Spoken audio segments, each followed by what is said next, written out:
তো hello everyone, my name is Saurav and you are watching my YouTube channel.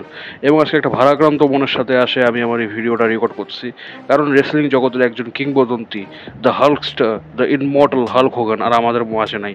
হ্যাঁ, ঠিক শুনছেন, 71 বছর বয়সে উনি গত দুদিন আগেই মৃত্যুবরণ করে ফেলছেন এবং তিনি আর আমাদের মাঝে নাই। এই ঘটনাটা যত বড় তার থেকেও বড় এটা শকিং, এবং এই জিনিসটা শুনে আমি তো প্রথমে বিশ্বাস করতে পারিনি কি এটা ঘটে গেছে।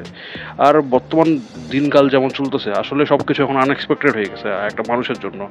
আর ইয়াস, রেসলিং জগতের এত বড় একটা তারকা নিজের মৃত্যুবরণ করে ফেলছেন, এই ঘটনাটা আসলে একটা দুঃখজনক ঘটনা এবং গোটা রেসলিং জগতেই এখন শকড আছে। ইয়াস, এবং আজকে স্যাটারডে নাইট স্ম্যাকডাউনে হাল্ক হোগানের একটা মেমোরিয়াল রাখা হয়, যেখানে অনেকগুলো লেজেন্ডস আছে ওনাকে ট্রিবিউট দেন। তাছাড়াও মৃত্যুর ঘটনার কিছুক্ষণ পরে টুইটারে, অর্থাৎ বর্তমান এক্সে আসে অনেক WWE legends, stars and non WWE সুপারস্টার্সগুলো আসে নিজের ট্রিবিউট প্রকাশ করে হাল্ক হোগানের জন্য। এবং আমি আমার এই ইউটিউব চ্যানেল অর্থাৎ ভয়েস অফ রেসলিং এর তরফ থেকেও হাল্ক হোগানকে নিজের ট্রিবিউট জানাই। এবং ইয়াস, হাল্কামেনিয়া উইল নেভার ডাই, এটা সবসময় রেসলিং এবং যতদিন পর্যন্ত ডাব্লিউডাব্লিউ আছে ততদিন পর্যন্ত বাঁচে থাকবে। আর এটাই, so rest in peace Hulk Hogan, we will never forget your contributions.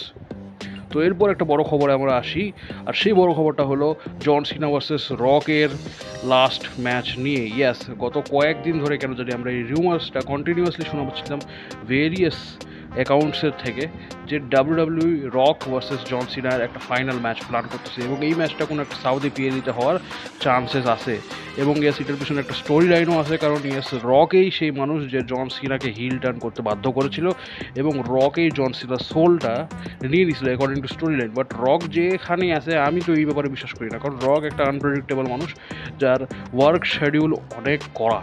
এখন উনি যদি ডাব্লিউডাব্লিউকে টাইম দিতে পারে, তো yes, I want to see this match. এই ম্যাচটা আসলে একটা অনেক বড় একটা ম্যাচ, স্পেশালি রেসলমেনিয়া ক্যালিবারের এটা একটা ম্যাচ। তো ডাব্লিউডাব্লিউ এটা কোনো একটা ছোটো প্রোগ্রামিংয়ের জন্য তো রাখবে না, একটা বড় একটা ইম্প্যাক্ট ক্রিয়েট করার জন্য এই ম্যাচটাকে মানে স্টোরি লাইনে আনা হবে।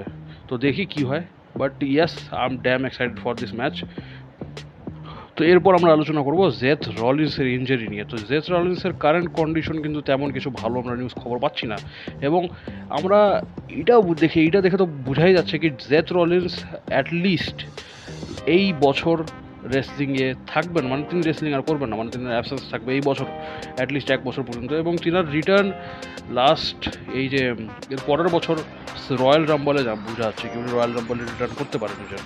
বাট দেখি, ডাব্লিউডাব্লিউতে নি ইঞ্জারি একটা অনেক মেজর একটা জিনিস হয়ে থাকে, এবং কোনো রেসলারের, কোনো টপ স্টারের যদি নিতে কোনো সমস্যা হয়ে থাকে, তো ওই জিনিসটাকে সবসময় একটা বড় ইস্যু হিসেবে দেখা হয়। তো দেখি এখন জেথ রলিন্সকে কেমন করে এরা ট্রিট করে এবং উনি কখন রিটার্ন করে। বাট আমি ওনার জন্য প্রে করবো, আশা করি উনি জলদি আসুক, কারণ সত্যি উনি না থাকলে কেন জানি তেমন মজাটা পাওয়া যায় না রেসলিংয়ে। তো দেখি কী হয়। তো আজকের ভিডিওর জন্য এতটুকু, চ্যানেলটাকে সাবস্ক্রাইব করে দেবেন, ভিডিওটাকে লাইক করে দেবেন, এবং নিচে কমেন্ট সেকশনে আপনার নিজের মতামত দিতে পারেন। ততদিন সুস্থ থাকুন, ভালো থাকুন, বাই।